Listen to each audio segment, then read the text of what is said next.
Hi everyone. So we're going to start our webinar session for today for the first episode of the ALSA Malaysia legal webinar. So first and foremost, I would like to extend our thanks to everyone for participating and joining the first legal webinar episode. So before we pass the floor to our invited speaker, Mr. John, I would do a brief introduction of him beforehand. So Mr. John here is actually the founder and also the CEO of the IO organization, which is a non-profit organization who fights and pushes for digital rights and solutions, especially in this current era. So the IO Foundation was established in Estonia, and right now it's currently being developed even more in Malaysia and also some parts of Philippines. So as for now, the group comprises of approximately about 7 people.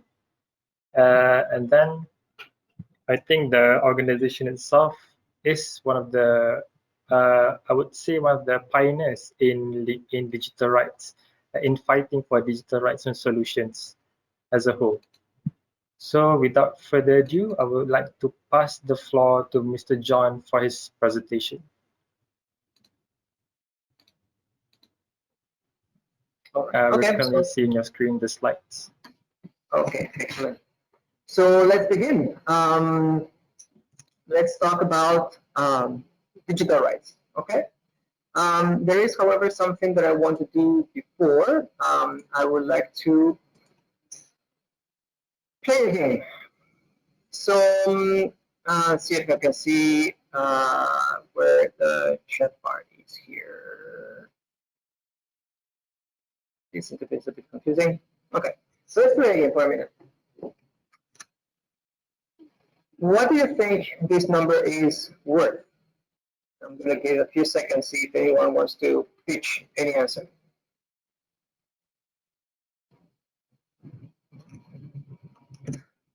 Now, how much do you think this is worth?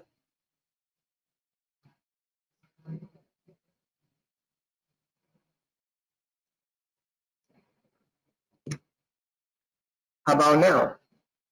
Does anyone have a different opinion about how much that value is worth? So what happened here? I initially gave you a value. I told you 50. I asked you a question to try to understand what is the meaning or what is the value of that particular number.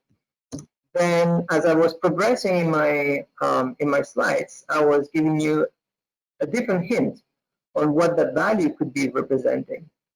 And from 50 we went to $50. The problem is, if you think about it, there's more than enough currencies out there that are using dollar as a denomination.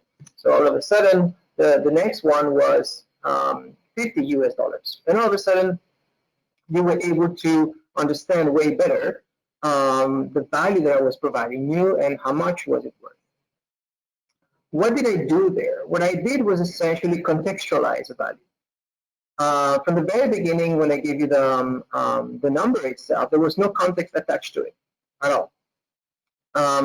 If you want to be able to provide any sort of meaning or any sort of value to any piece of data, you cannot avoid a full contextualization before the data has any value to anybody. Okay? So if you start thinking about any single piece of data that has any value to you, try to decontextualize it. Try to think about it without any connection from the element that it comes from. You will soon see that it actually loses any sort of meaning or any sort of interest for you. Okay? So what we've been doing so far has been trying to see data as stuff that was sort of floating out there that we're capturing back and forth, that we're using for calculations, that we're using for interpreting things, and we saw it as disconnected from where it was coming. Now, Data is not that. Let's talk about data for a moment, and let's talk about where is data coming from, what is data representing, and what does it really mean. And let's contextualize this for a moment according to people, okay, personal data. Specifically nowadays when we're having a lot of concerns when it comes to data privacy, data manipulation, and how societies can actually be steered into certain directions by the use of the data that we know about their citizens. So when we think about the data that we obtain from people, there are essentially three categories. The first one is the data that we obtain about their physical being, their body. Anything that has to do from your height, your weight, the color of the skin that you have, the length of your hair, the color of your eyes, any sort of physical attributes, all the way to including your medical markers, your health indicators, anything that essentially has a representation of your physical being. Then we try to figure out as much as possible about your mind. And when I'm saying mind, I'm not talking from a philosophical perspective. I'm talking about your personality, your political allegiance, your opinions, whether you like a certain dish or you don't like it, whether you are much more aligned politically to a specific belief or another, your own personal religious beliefs, anything that is basically happening in the black box that is your head. And then, of course, the third one is trying to figure out what you are trying to do with the combination of the two first ones. So basically your activities. Where do you move? Where are you? Where do you live? Who are the people that you meet? What are the interactions that you're having with them? What do you do in your free time? Etc., etc., etc. The combination of those three elements essentially paints a picture of you. And this is very important. We have to start to understand as soon as possible that data is essentially representing you. Anytime you're sharing data, in either regard of the three categories that I just exposed right now, you're basically providing an image of yourself to the third party who's basically capturing and managing your data. This takes us to a very interesting element that so far has been largely ignored when considering the value and the nature of data. And it's the fact that, as the example that I was providing before with the value, with the monetary value, you cannot sever the connection between the data and the source entity that it represents. So imagine for a minute that I go back to the example that I was using before and I explain, green. And that's what I'm giving you. I'm saying you're green. Well, if green represents something in my body, for instance, it could represent the color of my eyes. For as long as I do not contextualize that and I associated it with my own body, it will really have no value for you whatsoever. Therefore, what's important to understand is that there is no such thing as severing the connection between the physical element that we're trying to measure and the information that is measuring that physical element. The moment that you sever that connection, there is no interest whatsoever on that data anymore.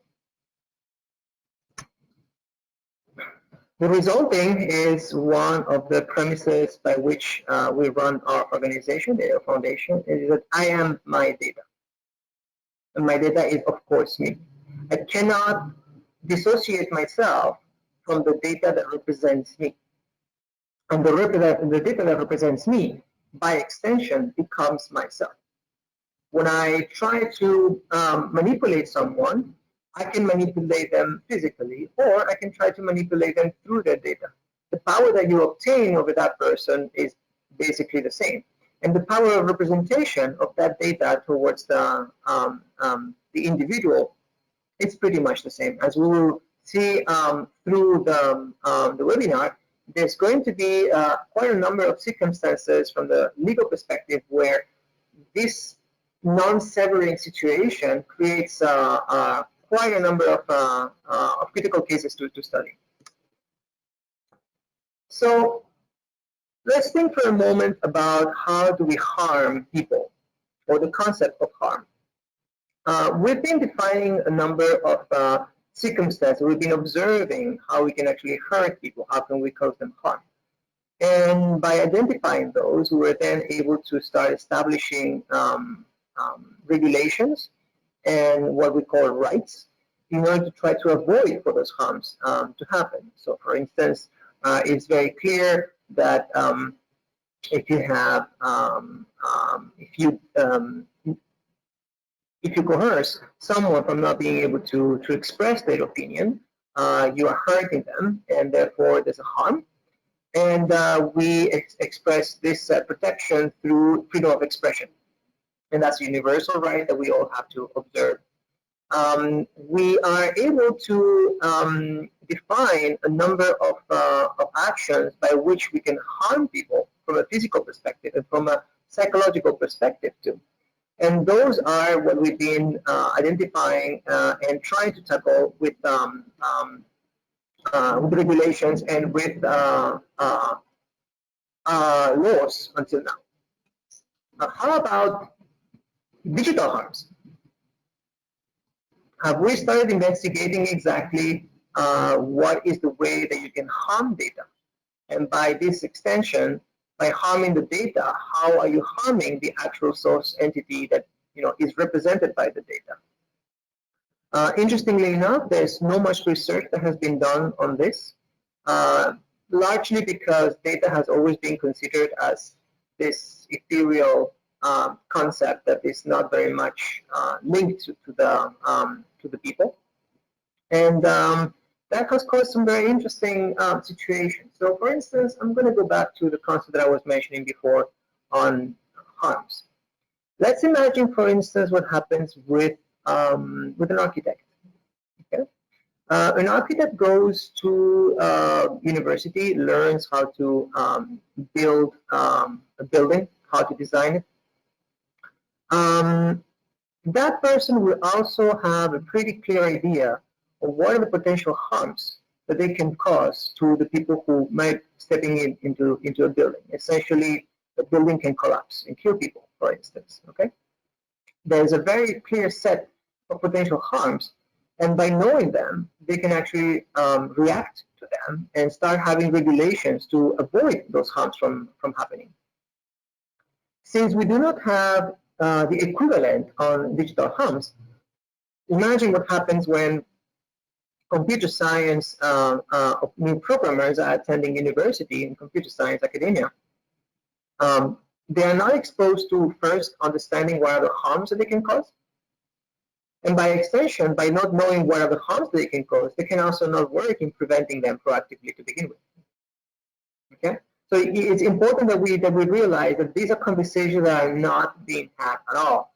That we are very much concerned about how to apply traditional concepts of human rights, for instance, in new technologies, despite the fact that we are not training programmers to actually first understand those human rights, for instance, but also not to understand what are the digital harms and the digital rights that you should be looking into protecting. Let's talk a little bit about this flashy concept of Internet of Things. It's a representative of the future that is coming upon us and about the connection between oneself and data. What is exactly an IoT device? This is typically a question that I love throwing into the audience to get some feedback. And unfortunately, I don't think it's going to be as interactive as I would have wanted to. So one of the misconceptions about IoT is that it's essentially about just the device, or it's a flashy device. Let's go to Amazon or Alibaba or AliExpress or Lazada let's buy this new flashy sensor that I'm going to be putting in the house, and it's going to be giving me some cool things to do and to control through my smartphone. Well, that's not exactly what's happening, is it? Let's give you an example when it comes to going back to the information that I was referring before, the body, mind, and activities. If, say, someone has an IoT device that is part of a pacemaker that someone is carrying, um, the important part is not the sensor itself, it's not the device. The important part is all the data points that that device is going to be collecting and the mapping that it's creating, the representation, the model that it is doing about the heart of that person. Okay? Forget about technology, forget about how flashy it can sound like, or it can be controlled by Bluetooth or Wi-Fi. Those are just details. What really matters and what really is the core of the IoT concept, it's not the device itself, it's the data and the models that are represented by that data. And you can start to imagine very, very fast how powerful these sort of situations are, and the control that you are providing to people that you typically don't get to know, where the model of your heart, how it behaves, the failures of it, or the benefits that you may have on your particular heart. You can have you might be a very, very healthy person, are actually being modeled for someone else to exploit. And let me remind you that most IoT devices nowadays are manufactured, designed and manufactured in foreign countries. And by default, the large majority of them transmit the data that they are capturing somewhere outside of the jurisdiction of your own country. And good luck trying to observe any sort of data protection laws that you may have in your own territory. This can be applying as much as in Malaysia as to, for instance, in the European territories, which are protected by much more stringent data protection laws. It doesn't matter if the IoT is manufactured in mainland China. Most of the time, the servers that are storing all that data are also in mainland China, and there will be an automatic transmission from the moment of the capture all the way to the exploitation of the data. So we need to start thinking about what the data really represents about us, how intimately connected we are to it, who is capturing that data, and where is it being stored. And maybe we should start trying to think so much about the flashy technology and more about the consequences. Because let me break it down to you, like it says there, data has a better idea. Okay. I'm guessing a lot of you have heard about Cambridge Analytica. At this point, I love to actually start looking at people's faces and see if they've ever heard about this. It's likely that you heard about Cambridge Analytica. You possibly haven't heard about Aggregate IQ, which is just another Cambridge Analytica type of company. And like this too, there's plenty of them. It is in fact questioned whether Cambridge Analytica had so much weight on for instance, the Brexit situation as opposed to Aggregate IQ, which it is suspected to have had even more influence and even more weight in the final voting process. All of those companies, what they understood was that you can actually manipulate people by modeling them as best as possible. But if you obtain enough information from people, exactly what you obtain is a way to understand what is happening in the black box of their heads. And the ultimate goal of all propaganda system has been able to shape specific messages for specific individuals, targeted to that particular individual, so that it's presented in a way that you can change their perception on whichever topic. So imagine when you have that on the scale of storing all of this information and all of these representations, all of these models, all the information on personality, all the information that has to do with what may trigger somebody's emotional reaction towards specific concepts or specific likings. And all of a sudden, you are given an extremely inexpensive, proportionally inexpensive methodology to manipulate societies at large. It would be interesting if some of you have a look at a video called The Selfish Ledger. This was a production, an in-house production made by Google X. Google X used to be some sort of the next frontier department of Google back in the days.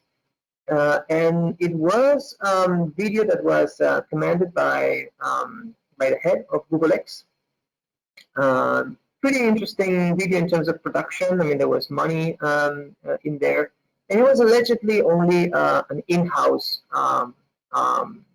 piece of thought-provoking conversation kind of thing.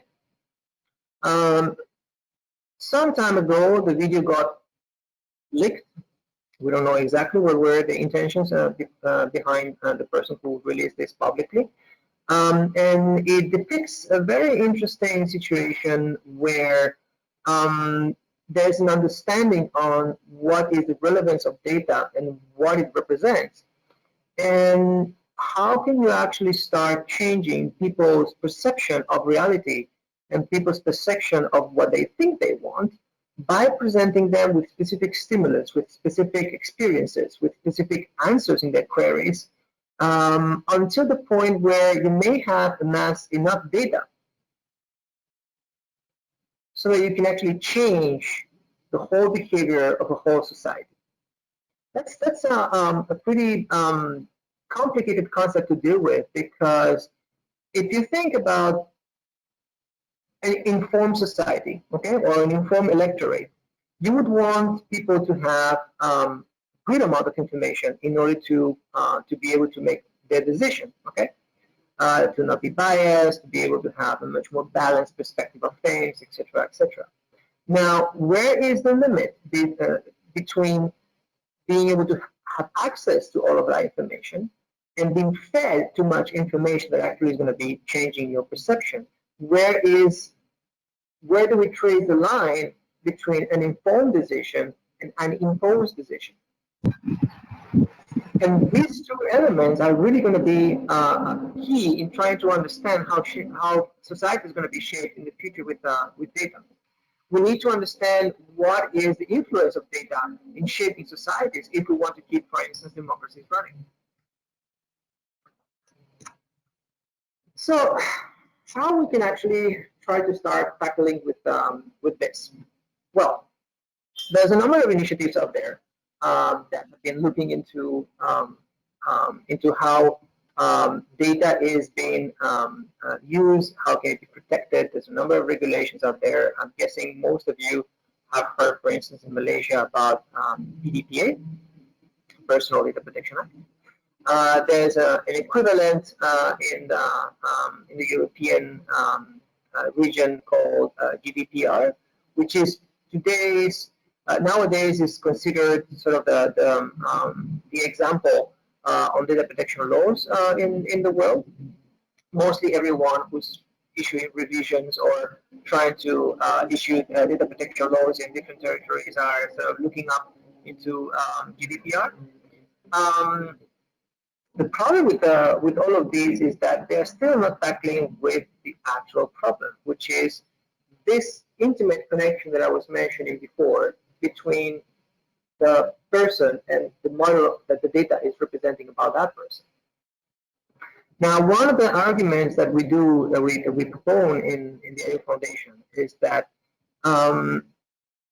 if there is this huge connection between me and my data, if I can really not sever that connection, if my data is really myself and I am my data, then the same protections that I'm enshrined by Constitution and by all the laws in a specific territory not only should affect me, not only should protect my physical being, they should also protect my data representation, my digital being. Okay? And in the same sense that we were discussing, or that we will be observing, for instance, how we are protecting this particular individual through legal provisions and through actual physical infrastructures. We're going to look into that later. The same should happen for the data that is representing the individual. Okay, and it should be a constitutional protection. So there's other tools that have been developed in the past decades. I'm guessing a lot of you have heard about the Universal Declaration of Human Rights that was passed by the UN back in '48. That was one of the documents that serve nowadays as the reference for international human rights. Unfortunately, that document made one oversight, let's call it that way. It was essentially only directed to governments. Okay, every single provision in that particular declaration affects specifically governments and the way governments should be interacting with their citizens. They left corporations absolutely outside of the picture. And of course, the ultimate consequence of that was that corporations did not feel that they were at all concerned by those concepts, and they grew the way we know nowadays that they grew. And of course, there's been more than enough infringement of human rights in the corporate sector as to think that something needed to be done. So a few years back, a working group was commissioned in the UN to start to look into how to actually redress this particular situation, and they came up with with a document that is called the United Nations Guiding Principles on Business and Human Rights, or BHR among friends. BHR is essentially a set of provisions structured in 3 pillars. To try to tackle with the lack of interest. I'll be just this straightforward, lack of interest whatsoever from corporates into respecting human rights, and how to try to redress that particular situation. So pillar number 1 is it's labeled the state duty to protect. Essentially, it's a number of provisions that indicate what should be the role of the state in protecting human rights, and what should be the measures that they have to undertake for that to happen. Pillar number 2 is the corporate responsibility to respect, which again is a set of provisions that provide a guideline to corporate into how to behave at all levels of their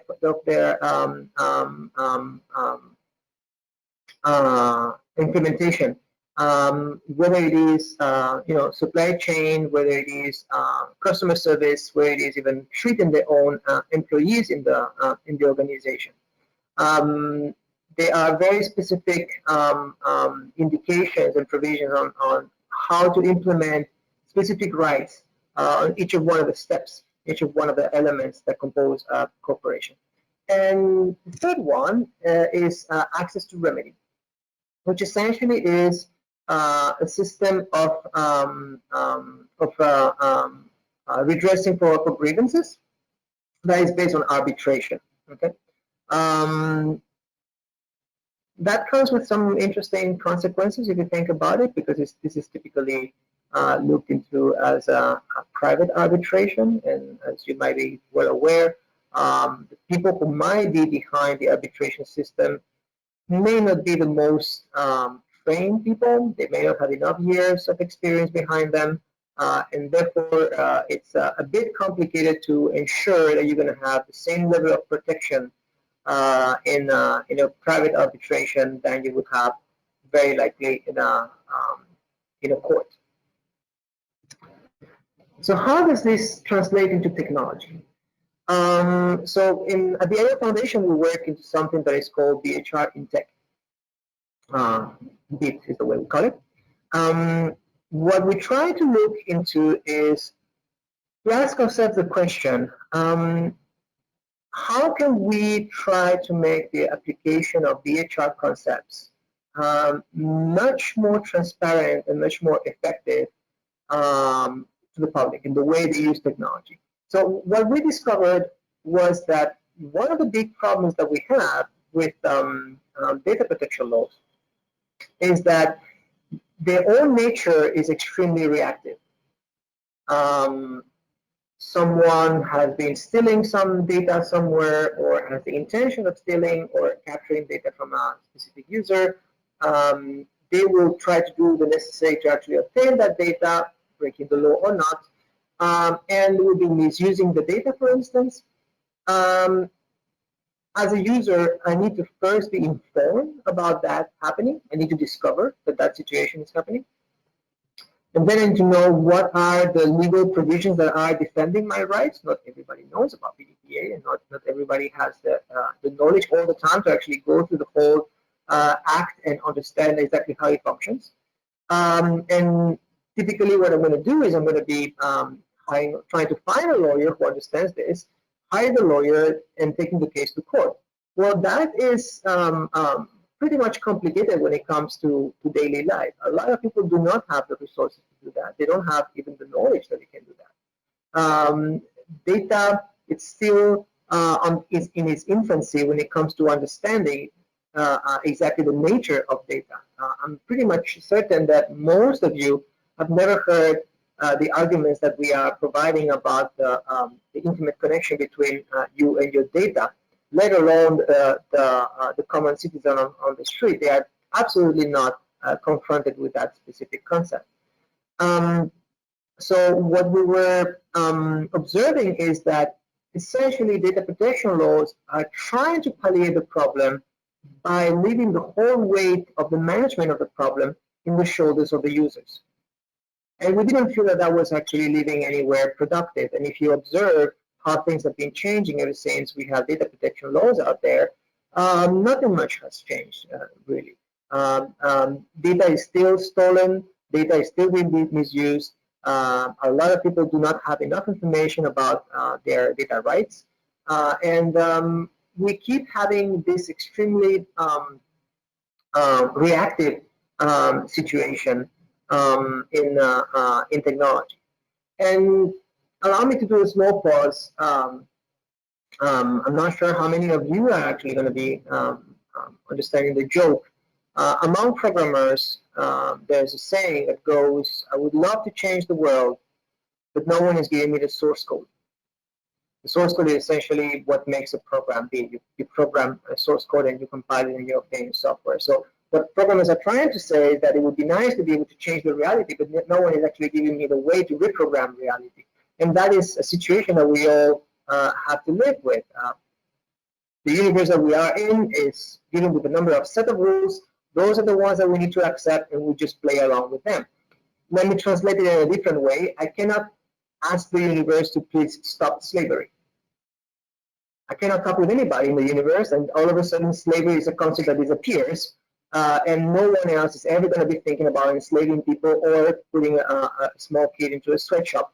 What we have is very reactive laws that allows us that if I ever discover the small kid has been enslaved and put in a sweatshop, I could actually go to the police, denounce the situation, the police will go, pick up that person, put it into the judiciary, possibly end up in jail, etc., etc., etc. So we can have ways to remedy the situation. We, however, do not have ways to avoid the situation from happening to the very beginning.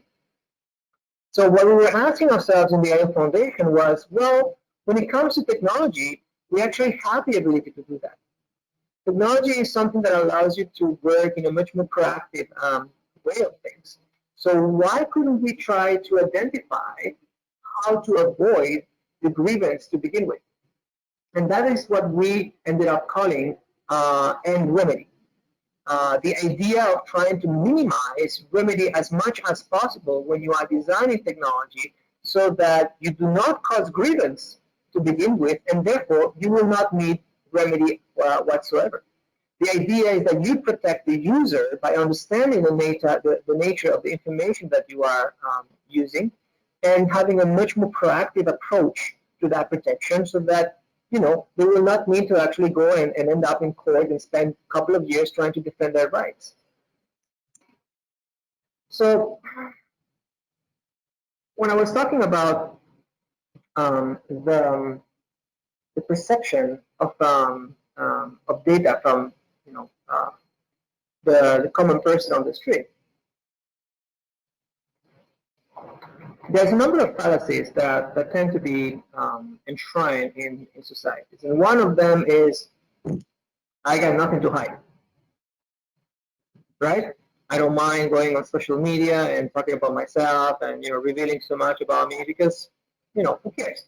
So yeah, I understand what you're trying to say when it comes to the intimate connection between me and my data, but I don't think that there's anything to hide about myself. So why should I worry about this?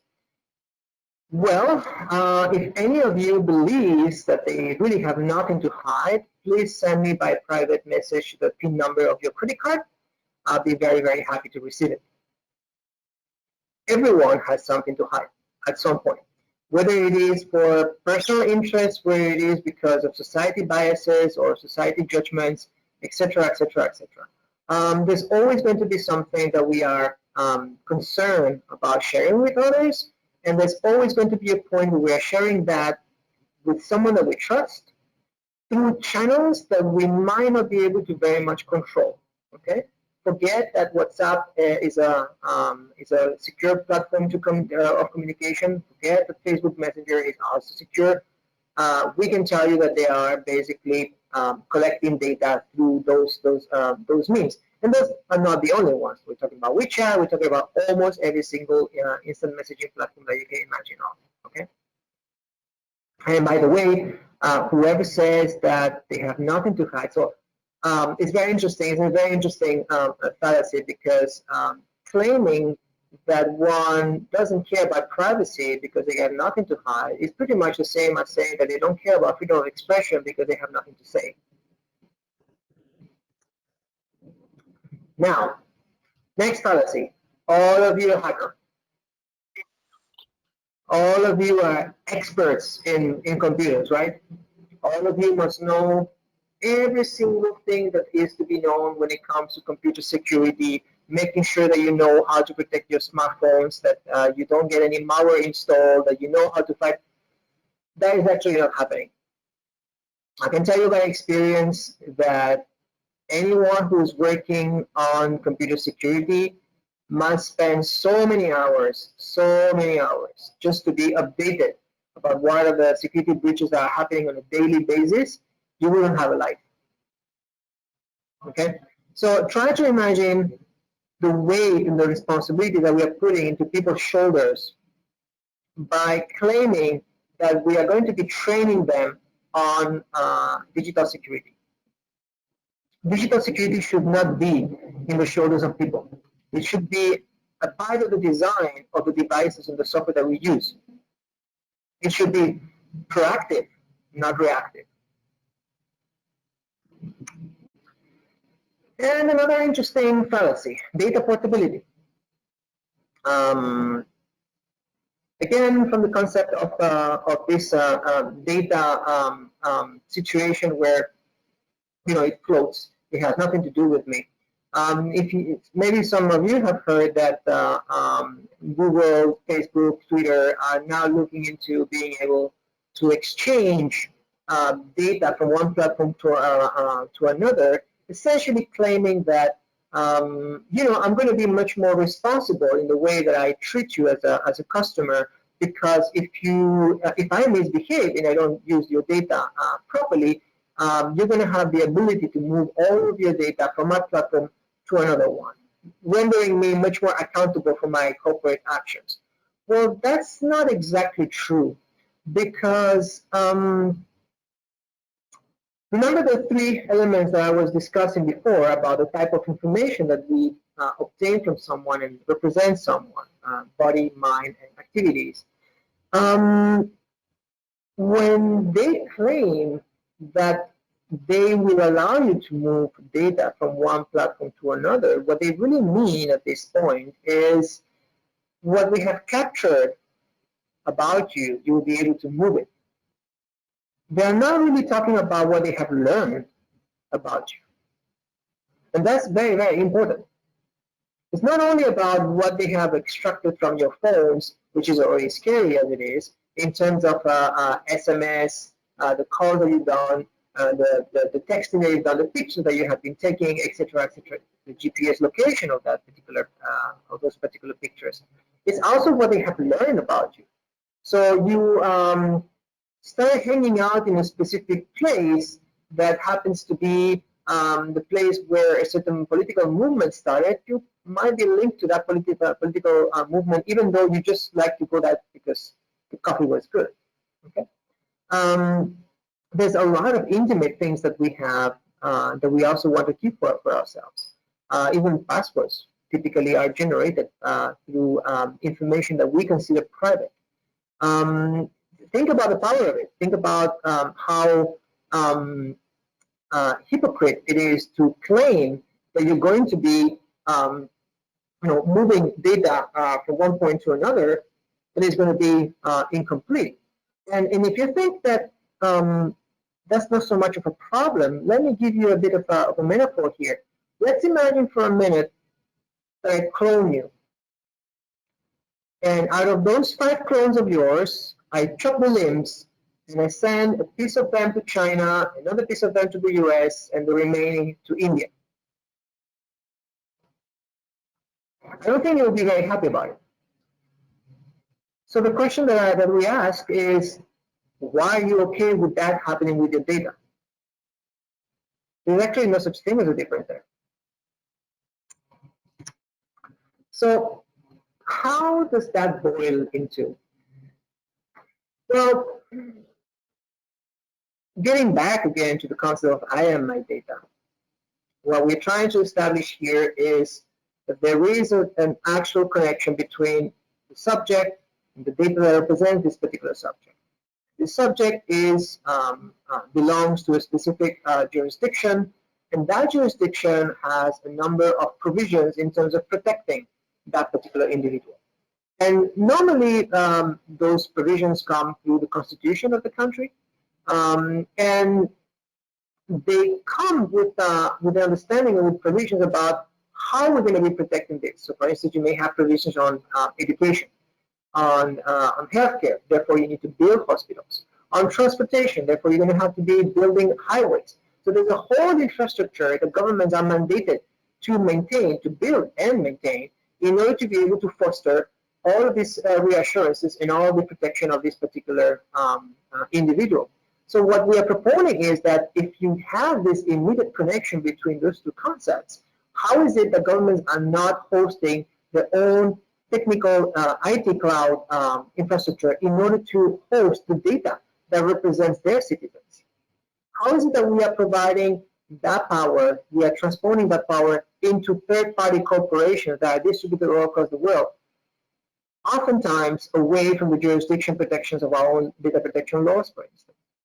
What we are trying to defend here is that governments should be considering an IT infrastructure as just yet another infrastructure that should be set up nationally and maintained by the governments. And of course, this comes with a very interesting Pandora's box that needs to be tackled as well. That's a governance problem.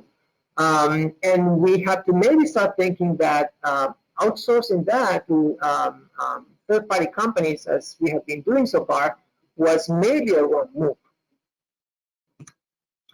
So let me give you an example of how this looks like when it comes to daily life that has nothing to do with data. Tap water. The government issues regulations that says tap water must be drinkable. Does it really only issue that? Not quite. What every government is going to be telling is tap water must be drinkable, and they will also issue a number of provisions explaining exactly how does have to be attained technically. Okay, so water must be taken out of only these particular types of sources. This is the way it has to be transported until the refinery in whatever is going to be the cleaning and the processing of that water is going to be following this particular industrial chemical processes, and this is the margin that you have. The last mile distribution must happen under these particular provisions, and that's how it arrives to the final consumer. They tell you not only the what, they also tell you the how. Now, as a final consumer, when I open the tap and I get some water, I don't want to concern myself on whether I need to test the water or not. The assumption is that there's checks and balances because of that specific definition of the law on the what and the how that protect me automatically.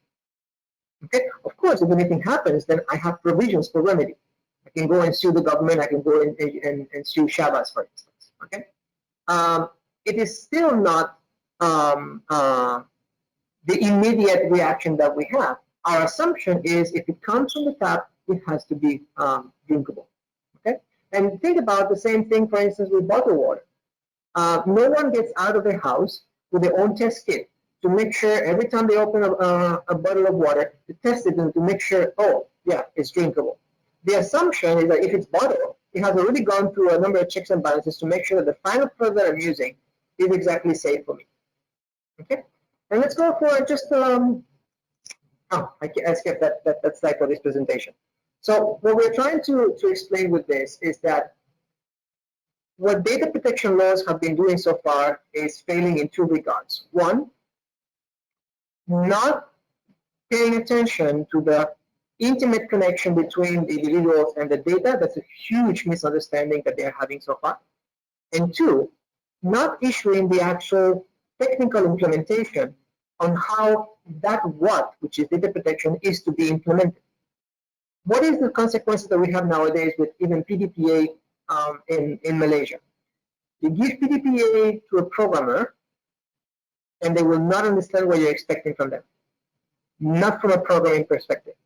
They will understand what you're trying to achieve, not how you're trying to achieve it. And that's a huge, huge problem right there that we are not tackling properly with. Okay? If you give the same document to 25 programmers, you will end up having 25 different implementations. The problem of having 25 different implementations is that you will not be able to establish a procedure for measuring how much compliant they are. Because each of one of them is doing their own interpretation on how the compliance is supposed to be. Okay? So we are failing on being able to issue a technical standard related to what is it you want to obtain with a PDPA. When you think about the importance of programmers in that process, all of a sudden when you start is realizing that they play a bigger role than we have been considering so far. We need to start understanding that programmers are the next generation of human rights defenders. They are people. Yes? Yeah, if I may ask, like, I'm interested in the fact that you said that the government should host an IT cloud to collect all the data that represents society. So does that in a way is saying that we should trust our government with the data that we give them? For example, like in the pamphlets or in any kind of forms that we sign and we put our data in, should we like really put our utmost trust in the government with our data? Okay, so I know where the question is coming from, and it's from the typical lack of reassurance that governments are being accountable. Let me turn the question 1 second, as in, do you trust more that corporates, which are the ones who are holding your data nowadays, are going to be more reliable than the government? That's a very difficult question to answer yes. Yeah. Because the huge difference here is that governments, one way or another, and of course it has to be a democratic kind of government, they can be rendered accountable. Whereas good luck trying to go and find who is a person in a tech company that actually make a specific decision that messed up with people's data. Let me put it or let me explain it in a different way.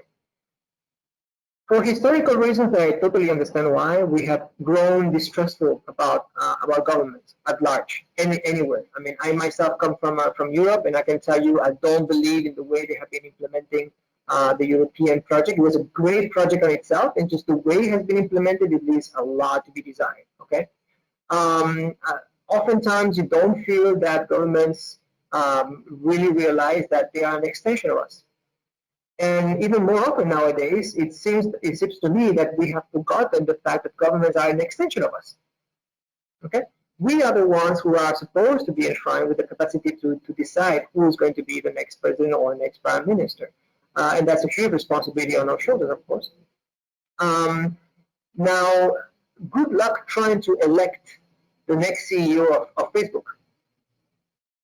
That's not going to happen. So whoever that wants to give me the argument that corporates regulate by the capitalistic concept of free market, that's very pretty as a concept for those who have actually money to go and to influence the market.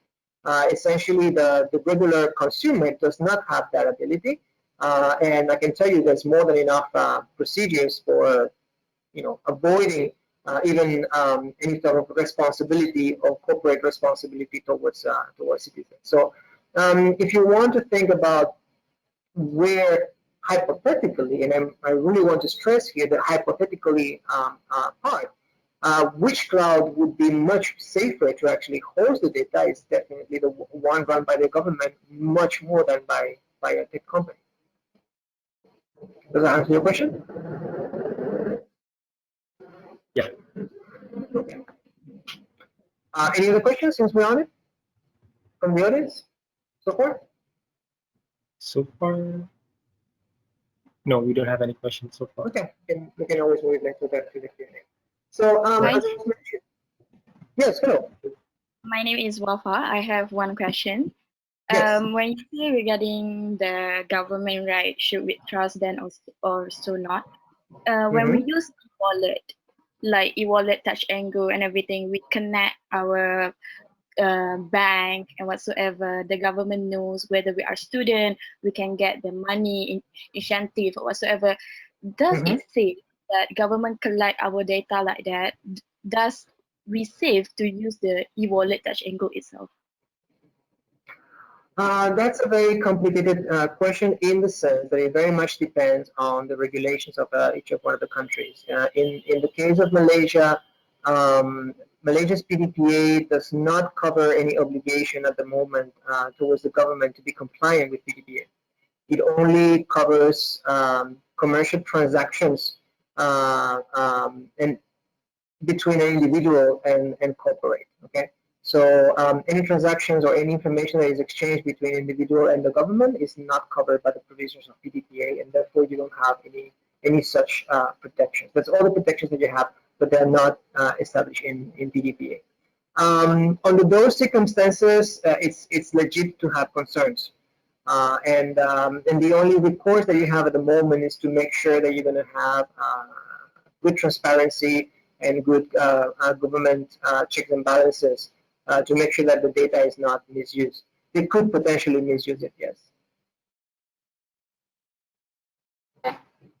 Does that answer the question? Yes, John, thank you. You're welcome. Any other questions? All right, so let's move forward. So I was mentioning before, when it comes to implementing PDPA from a technical perspective, we always have to involve a programmer or a set of programmers or a team of programmers. And unfortunately, we haven't been inviting them into the table for proper discussions about all of these regulations. Second, we are not properly training them in their formative years in academia to understand human rights and digital rights, and therefore we have to realize that they have a huge role to be played. That they are the implementers of all of these things that we are so much concerned about, but we are still not providing them with all the tools that they require. And let me put it this way. We all understand the importance of a proper training from an architect so that they will design buildings that are safe for us. But they understand the kind of harms they can create, and they can understand how they can palliate those harms in a proactive way. Think about it. You are not expecting an architect to make a building, a public access building, in the best way that they can, and too bad if it collapses, because it's okay. We actually can bring the guy to court and we can sue him. Well, that's not the mentality, right? The mentality is, let's make the best that we can for the building to never collapse, so that we never actually end up needing to go to court. That is a mentality that is still not absolutely instilled in technology.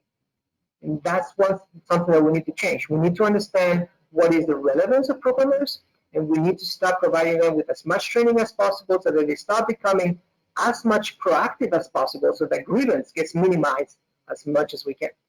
And they are definitely, as we identify them, as the next generation of human rights defenders. And why all of these actually matters? You may ask yourself, why we've been almost, let me check, an hour talking about this topic over and over and over, and why is this guy on the other side of the webcam is making so much of an emphasis on the importance of us and our data? The reason is because nowadays I would defend the argument that we are already cyborgs. And if any of you finds this this claim strange or too much science fictionary, I invite you to give me your smartphones for a week, and a week later we're going to have this conversation again. Okay? Forget about the concept of cyborgs as you see in flashy science fiction movies. It's not about us having a piece of our body that is robotic or enhanced or whatever. It's the way that we interact right now with the world through a piece of device that is electronic, and that if we cut it from us, it's definitely removing a huge ability of us to communicate with the rest of our environment. There's no such thing anymore as trying to live so much as without such devices. It has become an ingrained part of our societies, of our way of life. We have become cyborgs at this point. The only difference is, I have it separated from my body, which has very interesting consequences too. And please have a look how companies are moving towards not as redefining themselves as service providers, as opposed to what they've been doing so far, which was, sometimes manufacturers of hardware or manufacturers of services. There's going to be a very interesting and controversial conversation to be had in the future, where if at this moment I own my phone, okay, I go to a shop, I buy a phone, I own it. All the data that this phone is capturing from me, it can be absolutely argued that it belongs to me because the phone belongs to me. Now, what's going to happen once companies move into leasing programs, where they're not selling you the phones anymore? All they're doing is leasing them to you. And, every year they will be changing the phone to the latest model that they have, which is the reason why people, want to have always the latest stuff, and they feel attracted to it, and you just pay a monthly installment, and you're going to be having access to the most flashier and the most fantastic and the most extravagant device every single year. Now, I would like to see exactly what's going to be the next move when the lawyers go to court and start claiming that if the device does not belong to the user, because legally it doesn't, it's just a lease, then possibly all the data that they're generating with the phone also doesn't belong to them. And you can imagine that's a very slippery slope. That's going to be a very, very complicated situation. And also, if you want to think about the importance on the connection between you and your data, think about how your data is the type of breadcrumbs that you will be tracing if you want to do forensics, for instance, with some criminal activity online. If I'm able to extract enough data points about you so I can have enough information about how you behave online, how do you use your keyboard, how do you move your mouse, what kind of pages you will be jumping, in which sequence, and how would it be the way that you're actually clicking around the screen. Well, if I have that particular amount of information, and I run a software to simulate you through that particular model of you, how is a judge going to make the difference between the person who actually attacked Maybank and yourself? That's going to be very, very difficult, extremely difficult. You really have to start thinking about the fact that you are now digital citizens. You are not just analog citizens anymore. That time long past. And you have to start thinking about how will I be protecting those technologies in a much proactive way so that it doesn't affect people and that we minimize the need for grievances for them. So, finish line, just few takeaways. One, please, please, please remember, you are your data. It's something that belongs to you. It's something that represents you. And I'm guessing that you are very attached to your hands, you're very attached to the rest of your limbs, you're very attached to your head and to your thoughts. Be careful about who you are sharing with. Second, the same protections that apply to you as an individual should be applied to your data. And the same agents, same actors that are paying attention to your protection as an individual, in this case governments, hopefully governments, should also be paying exactly the same kind of protection on your data. Okay? And third, remember that there is this hidden actor that has been so much disregarded so far, which are programmers. We need to invite them more into all the conversations that have to do with policies, in anything that has to do with data protection laws, in anything that has to do with digital technologies, in any policy that's ever going to be touching any topic that has to do with new technologies. Imagine how strange would it be for any city council or any federal working group discussing about urban planning and not inviting architects on the table. That would be very, very strange. It would feel, absolutely illogical to us. That's exactly what's happening a lot of times when it comes to technology policy. That would be all for me. On a higher note, I would like you to think that there is a lot of initiatives out there that have been trying to understand the importance of data and how data has been manipulated so far against societies, and that there's a lot of people who are working for this to become a problem of the past one day. Okay, so do not let yourself get carried around. You have control of your data. You have control of how you are sharing your data. You have control on the choosing of the platforms that you are going to be using in your day-to-day interactions, or the ones you're going to be recommending to your loved ones. So just be a bit more mindful, and things should be looking better in the future. Thank you. All right. Okay, thank you, John, for the very insightful sharing session. So I guess now we will start with our Q&A session, where I would like to open the floor to any questions from the audience. And while we're waiting, I would like to put the first question to John. So when you talk, I'm quite interested in the link between the data and our personal stuff, right? Like for example, like the three things you mentioned: the mind, the body, the activities. So for instance, like if I want to sign up for a certain applications or form on the online, they would have certain security questions. For example, like what is your last name? What is the birth date of your mother? So is there any type of questions that we should avoid? And even if we have to answer those questions, should we, like, in the future to come, we should be more concerned with what we share with our friends and outsiders around us?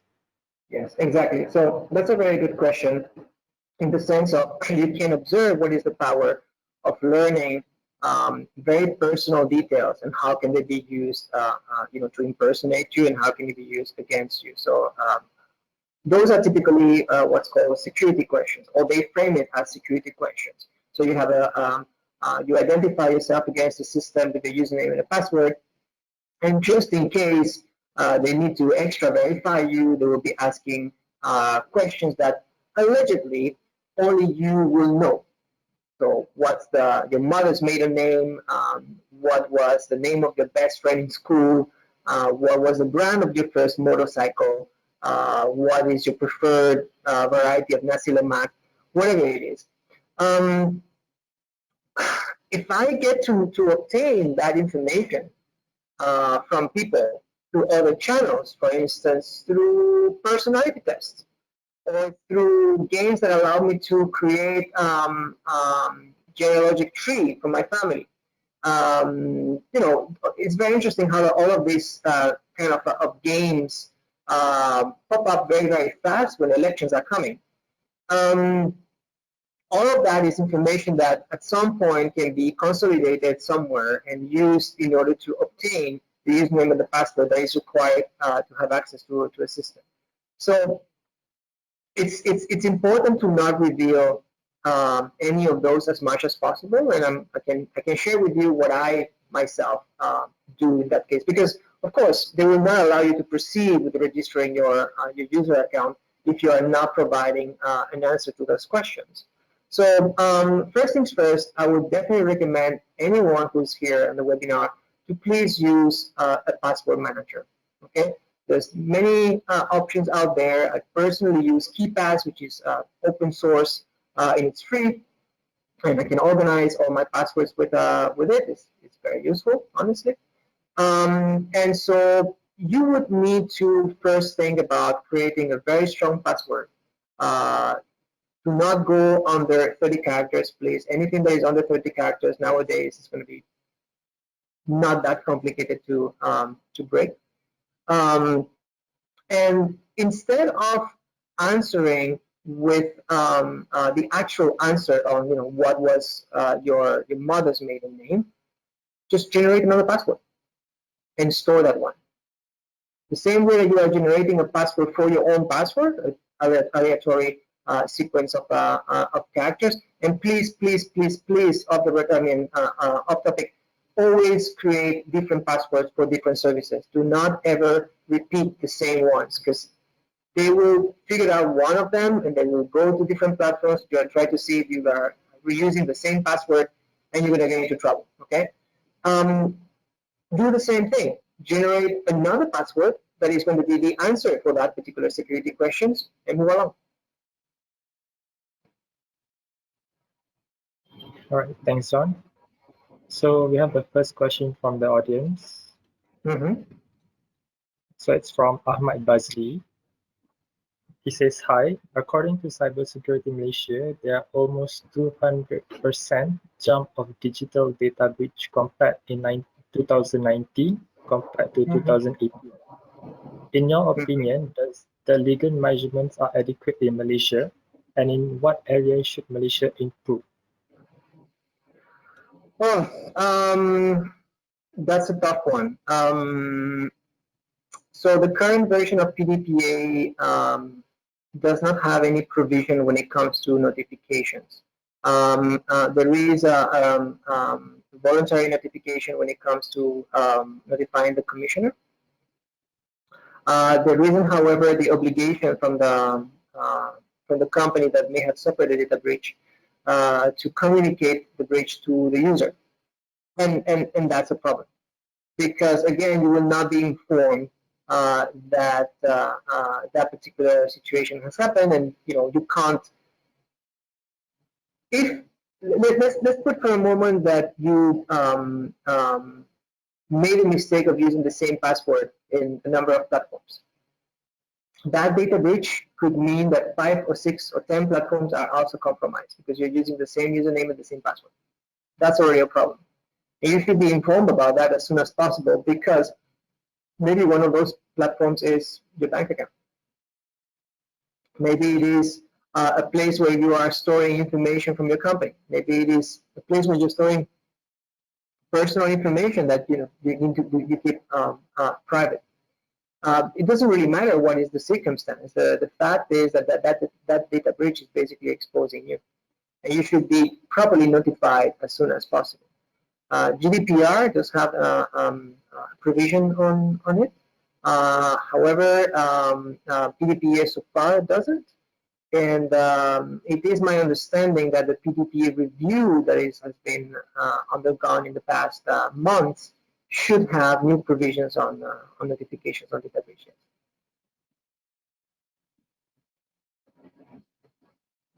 Right. Thanks, John.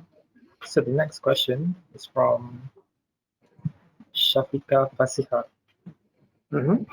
So she asks, for the CIMB clip, there's an issue where customers' money and data has been breached, which brought up many questions. Is there any standard guidelines in order for big companies to handle important data to follow? Or you can suggest any? So that's also a very difficult situation because PDPA also does not cover certain type of transactions, and so it will be a matter of knowing exactly where it was CIMB clicks as a company itself or one specific subsidiary that had this particular problem that may fall outside of the scope of PDPA. Again, you can't have.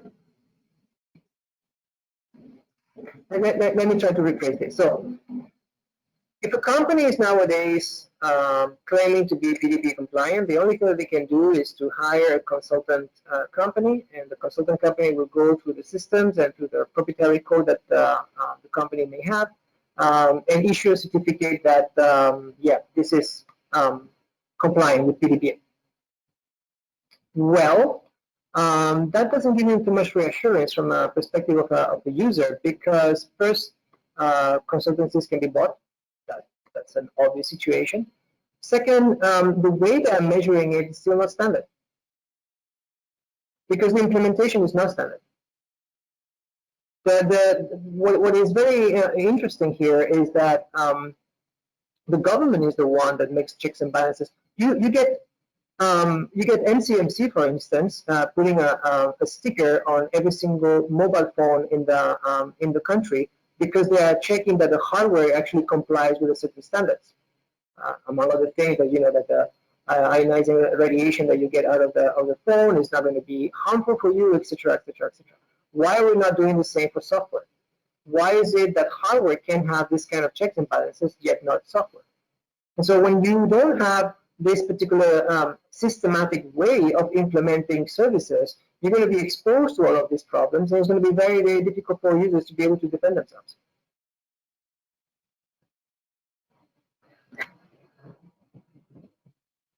All right. So the next question from Mohammed Kushairi. He asked, "Hello, I am Kushairi. Regarding to password, what is UCSC's password requirements, and would it be effective to protect our database?" Well, as I was mentioning before, don't try to have any password that is smaller than 30 characters nowadays. And definitely you should have to use a character space that is not only, characters and numbers. Try to include special characters such as, punctuation characters and parentheses and whatnot. And you have to use different passwords for every single different identification process that you're going to be involved with.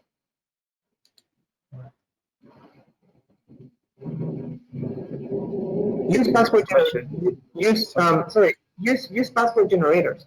Do not get yourself into the responsibility of having to invent a password every single time. There are very good password generations out there, and they will do the job for you. And again, if you use a password manager, they will store it for you. And the interesting part is that you can actually afford to have different passwords, because you don't need to remember them. You just need to copy paste them. And that gives you the reassurance of the protection without the annoyance of having to remember 50 different passwords that have to be complex and random, and of course it's going to be very difficult for you to remember. So the next question, building on the answer that you gave, wouldn't you think that it would having a password generator would increase the likeliness of it being abused by corporate people and organizations. For example, like they would buy the data that they store for their own benefit. For example, our passwords and everything. So that's the thing. You should keep the password manager under your control all the time. And as much as possible, you should use solutions that are open source, so that the community of programmers out there are going to be combing through the code and making sure that there's no fishy code in that application. There's plenty of solutions out there that you can use that are going to be pretty much safe. But again, you need to start thinking where you are storing that data. So if you're storing it in the cloud on Google or Amazon or Microsoft, you need to make sure that it's not accessible.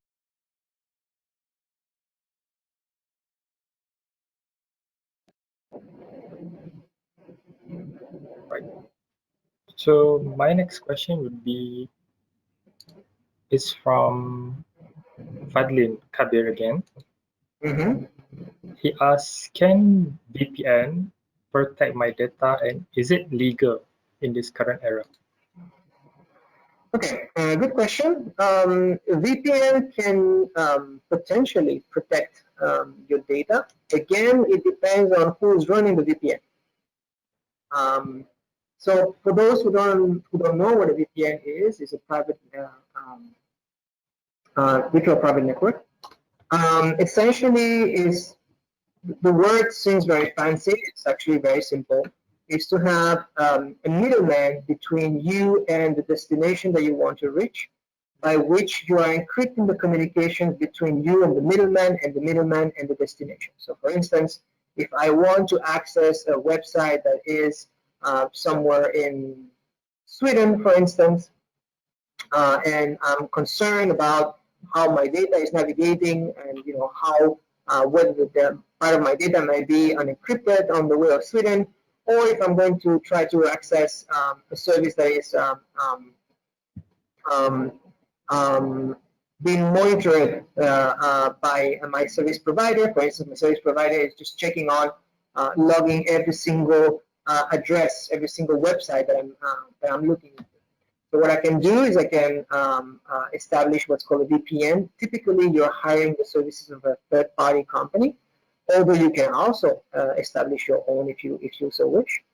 And that company will just establish an encrypted channel with you, and will take the responsibility of accessing all your websites for you, concentrating all the information, and then communicating with you again encrypted.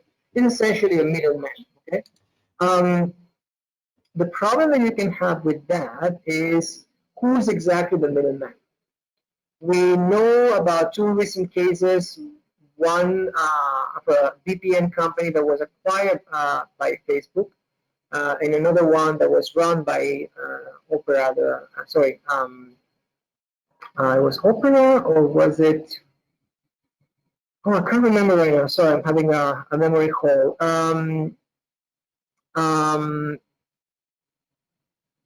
Those are companies that the information that you request towards the world gets emasculated by them being the middleman. However, they get to know specifically what is it that you requested. So if for instance I request a website on let's say Amazon, and I'm requesting some specific product page through a VPN, what Amazon will see is the middleman. They don't know it's me who actually has requested the information. However, the middleman knows it's me who has requested the information. So if they want to log what is my activity, they can do that. And essentially, that's exactly what happened with VPN provider that was acquired by Facebook. They started providing their service for free. And of course, with Facebook, nothing is really for free. What they were doing is providing that service, giving the resemblance of security and encryption to the users, what was really happening was they were capturing all the activity from the users and they were passing it to Facebook. To nobody's surprise when that got into light. And why would they want to do that is because anything that you are doing denotes a part of your personality. It's very important again that even the way you behave in terms of what are the sites that you are visiting, in which sequence you are visiting, which part of those sites you are visiting, it does say about you. It does model you, and that's very valuable information for companies. So anytime you're going to be looking into using a VPN, you need to do some due diligence, trying to figure out who is behind the VPN, who has acquired the VPN in the previous years, if ever, and what is exactly that policy when it comes to data protection. But then again, we are going back to the same problem. Let's suppose that the VPN has a very flashy, very interesting, and very so-called complete data privacy regulation, data privacy policy on their website, and you trust them. If they break the law or if they don't comply to the policy, good luck going and suing them. Wouldn't it be much more interesting if the technology that is used has already proactive measures so that that never happens? It'd be way easier for everybody.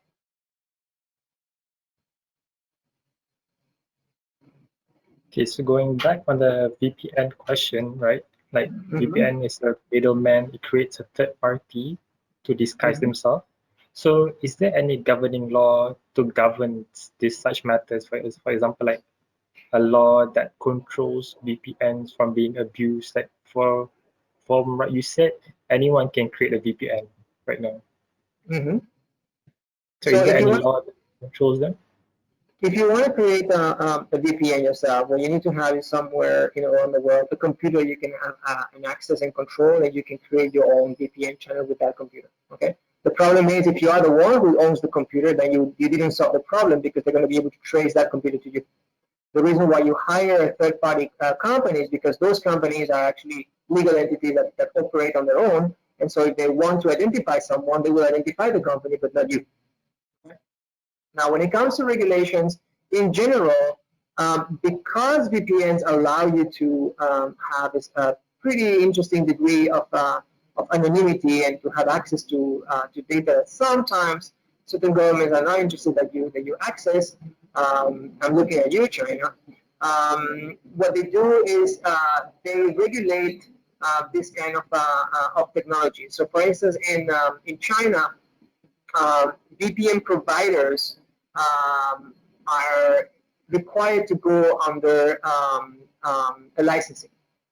Back in the days, anyone could just use any VPN that was available in the market, and not too long ago they started issuing a regulation in the country that only VPNs that essentially provide a backdoor to the government can have a license to operate in China.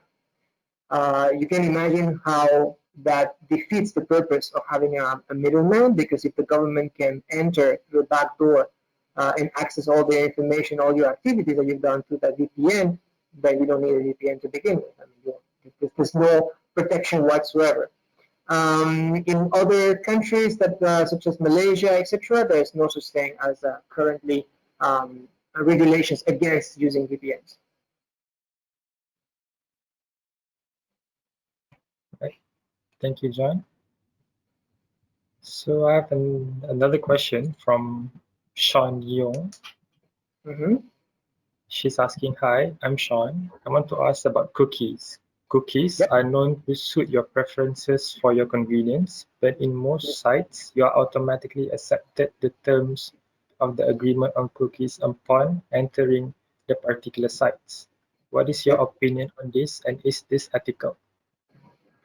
Cookies is one of the worst inventions ever when it comes to technology. It's one of those things that should have never happened. So I'm gonna want to give a bit of context so we can understand exactly what is the reason why we invented cookies, and then how can we actually move away from them. For those who don't know, the internet was essentially designed back in the days as a military project from the DARPA department in the U.S. military. And what they wanted to do is during the Cold War, their communications relied heavily on every single node being on at any given time. If one of the nodes would fall, the whole communication system would fall. And they thought, well, that is not resilient enough. If someone sends a nuke from Russia, we're basically going to lose all communication capacities between our different bases. So when they started designing the system, they left two things out of the features or the main features from the first implementation of what later on became the internet. First thing was encryption. For a number of reasons, the most important one is because encryption is typically very resource consuming, and the computers they had back in the days could not cope with proper encryption systems. And they also did not require human identification. The reason being, and they needed to be able to identify the computer-to-computer communication, which is the computer that is talking to which other computer. Yet you have to think that that was a military compound. Corporal Joe that sits on computer A is always the same Corporal Joe. At most, there is Sergeant Jim that goes once every 3 days just to replace Corporal Joe when he's off. Okay? There was no actual need to identify the person that was sitting on a specific computer because that person would not change all the time. All right? Now, fast forward to what happens once we start expanding the use of that technology and it becomes the internet that we have nowadays. What happens is we don't have an actual system integrated in the whole infrastructure of it to identify users. We use services provided by third parties. And so, of course, what we had back in the days with DARPA was a very dull screen offering the same options and the same interface to every single soldier that was sitting on the computer. Nowadays, we've been wanting customization. We wanted to be able to change the appearance of a screen. We wanted to be able to change the experience that a certain service provider is giving us. We want to be able to have customized offered products based on what we have been purchasing before, etc., etc., etc. So the way they came up with a solution for it was, let's leave some sort of a breadcrumb in the computer of one of the users so that we can identify uniquely that person every single time that they're using a service.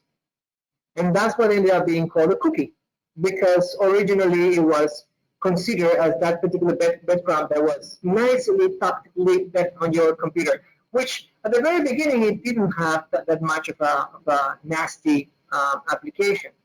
Of course, a lot of marketing people saw there a huge opportunity to start to identify uniquely people, and that became, or that gave birth to the extreme unhealthy situation that we have nowadays, where cookies are essentially imposed into you more often than not, and they are used to track you wherever you go.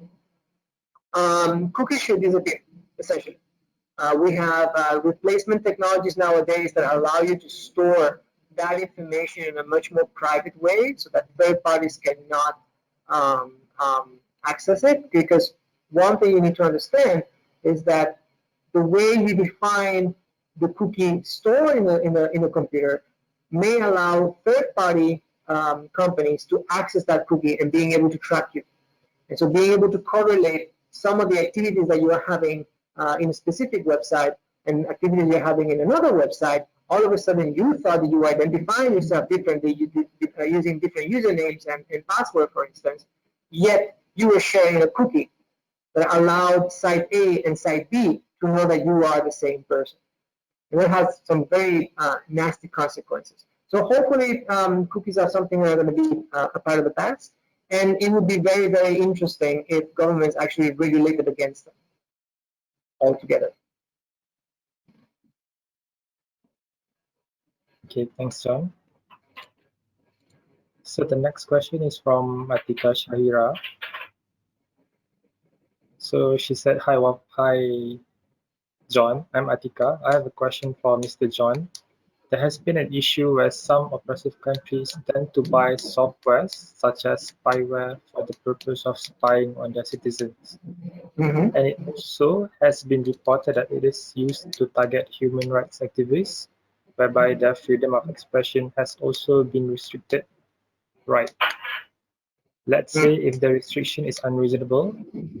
So my question is, what is your view on this situation, and what are the methods to curb this kind of issue if it happens in our country, in Malaysia? So is the question related to whether your government might be using that software to target humanitarians? Now the question is, what is your opinion on countries purchasing spyware softwares Mm-hmm. to target Well, human rights activists?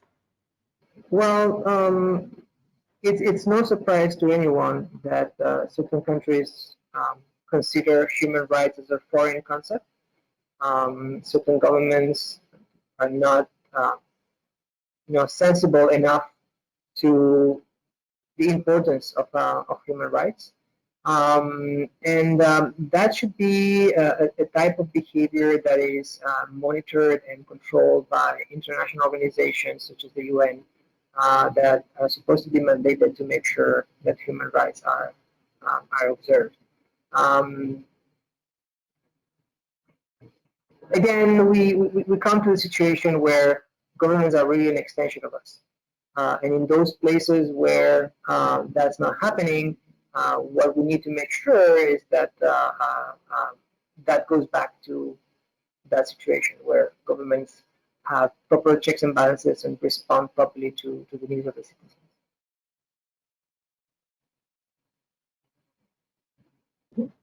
Okay. So I have another question. Mm-hmm. So I'm interested in the data replicating us as citizens, right? As a human being, as a person. So Mm-hmm. for instance, like if I were to give all my personal data to an online server, for instance, or anybody, a corporate entity, to Mm-hmm. what extent does the data is shared to another corporate entity? Like where does it stop? Does it mean like if I share my personal data, that the corporate entity has the full control over the data itself? Or is there any, regulations or guidelines that they need to follow? Mm-hmm. So it very much depends on what is the jurisdiction where the data has been captured and where the data has been moved into. Um, there's this important element here to consider is the fact that the way data has been treated so far um, makes it extremely passive. So let's say that a piece of information does not know that it's been accessed and it also doesn't know that it's been copied. Number 5 doesn't know that it's been replicated between 2 servers, okay? It's just a number. And the way we've been treating data so far has been fostering that particular situation. So when you share your data with a platform, they are supposed to be bound by their data protection policy, which should explicitly indicate what is it that they're going to be doing with the data, and whether there's going to be a sharing with a third party, in which case there should be an actual informed consent from you for that to happen. Now, again, we go back to the same problem that I was mentioning before. That is just a piece of paper telling you how things are supposed to happen. Nothing stops them from actually sharing the data with a third party, and good luck for you to learn about it. And if it ever happens, good luck for you to actually be able to take a remedy out of it. We go back to the same problem where these kind of things should be avoided by institutionalizing the use of specific technologies that would curtail that from happening. You should not have to concern yourself whether a company is going to keep their word on not sharing data with a third party or not. It should just be not possible technically the moment that you have not given consent.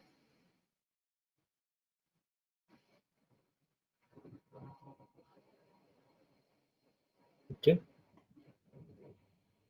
So thanks for the answer, John.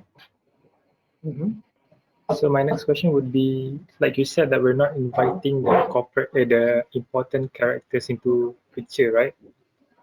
So in your personal experience, should we invest more in the IT field, or is there already a current growth in the IT field but it's not getting any attention from the public or the society? What's your personal opinion on that? Can you repeat the question? I think it cut at the very beginning. Like my question is, should we invest more in the IT field? For example, like studying more about data privacy, digital rights, and etc. Or is there currently is a growth in the IT world, in the digital world, but it's not getting any attention, or it's not getting enough heat from the society or the public as a whole?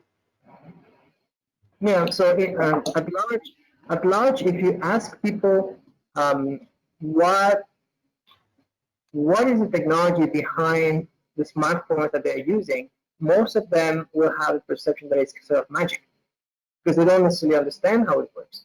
And in all fairness, they should understand how it works. It's not supposed to be their job to understand how it works. That was my point about everyone. Apparently nowadays everyone must be a hacker. Everyone has to understand about technology. Well, I don't understand about a lot of things, and I don't want to concern myself on understanding them. I just want to be provided with a safe product and service on hand. And so I don't want to enter into all the complicated. I don't want to know how an architect needs to prevent a building from collapsing. I want to just be able to enter the building, the mall or whatever it is, get out of it alive.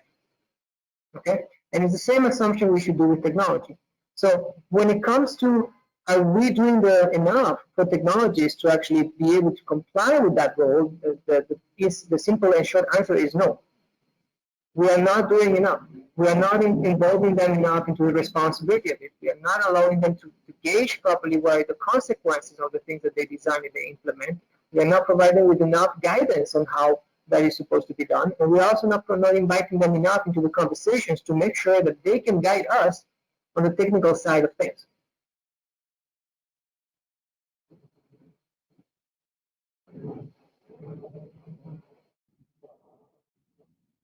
Okay, thanks, John. So there's another question. So that's from Wafa. She asks, what about freedom of speech on the internet? Does it still fall under the digital rights, or does it not fall under the digital rights? That has been the topic of digital rights until now. So traditionally speaking, digital rights has been seen as the application of traditional human rights into the internet as a platform. It's definitely one field that requires a lot of attention because you have things such as freedom of expression, but also cyberbullying and others that require a very intense monitoring and to make sure that those things don't happen. What we propose is that those are not only the elements that we need to look into, we also need to start looking into the technical part of how all of these things are implemented, which is where we feel that we've been losing a lot of the race, because while we were concentrating only on the legal tools of it, we were absolutely dismissing the technical implementation of those technologies, and that's where corporate tech has been, having huge advance. Now they can control the way protocols are designed, the way protocols are being accepted in the international arena, and they get to have the say on how you implement things. And let me tell you, you can have as many papers as you want as to how technology should be behaving or a certain platform should be behaving.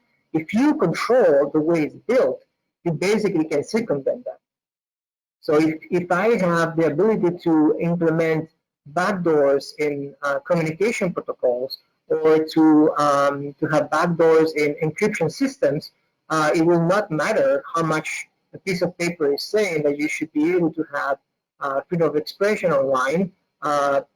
All of those things can just go through the window, because there will be a technical ways to actually access the information that you think you are transmitting safely. Okay, the last question before you wrap up, John. Mm-hmm. Is it possible for a person to detach itself from exposing their data online? And even if they did, like, is it even possible for a person to delete entirely their whole data in the cloud itself? Answer to the first part of the question, it's very difficult. The powers to be and the corporate tech companies have done a very, very good job not really allowing much margin for that to happen.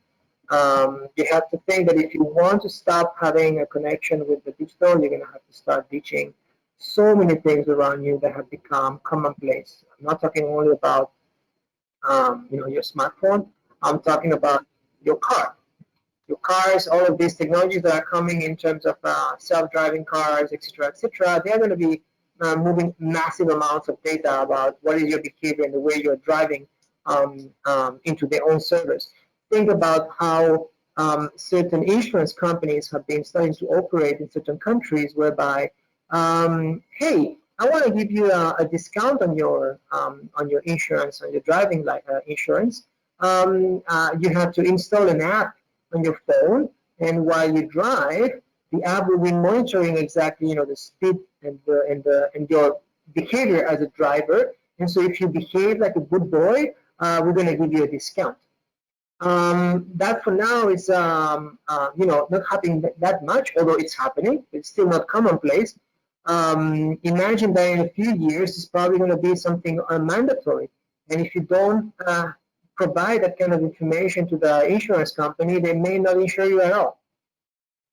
So getting away from it, it's becoming more and more complicated. And by the way, any of you owns a smart TV, you can be sure that there's a good amount of information of yours that is actually going to the service of the manufacturer, and that's just the TV. Okay. Now, the second part of the question as to whether you can delete the data, the answer is no. Not at this stage. Not with the technologies that we have. Not with the way we've been storing data so far using traditional legacy databases. It's not possible. You will never know exactly how much data of yours has been stored, where it has been stored, under which circumstances, under which thing. It's impossible. No one can. All right. Okay. Thanks, John. I think that's the end of the Q&A sessions. Do you have any last say before we wrap up this webinar session? Any piece of advice, maybe? In general, just be a bit more mindful about the data you generate, where you're sharing it. Try to remember that it's you. And the same reassurances and the same protections you'll be applying for yourself, try to apply them for your data too. Try to be just as mindful as that.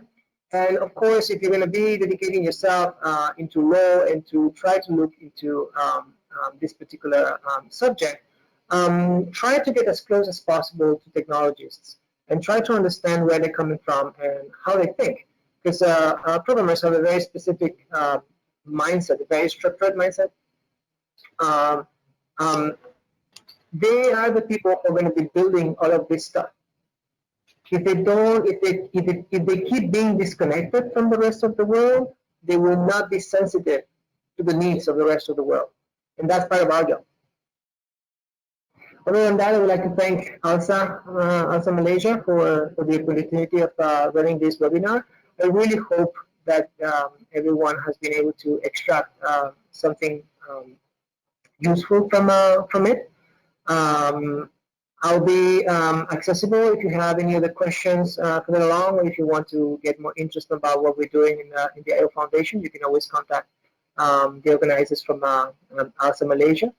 And good luck and keep safe. It's a very strange time that we are living right now, and it has a lot of consequences, so stay safe over there.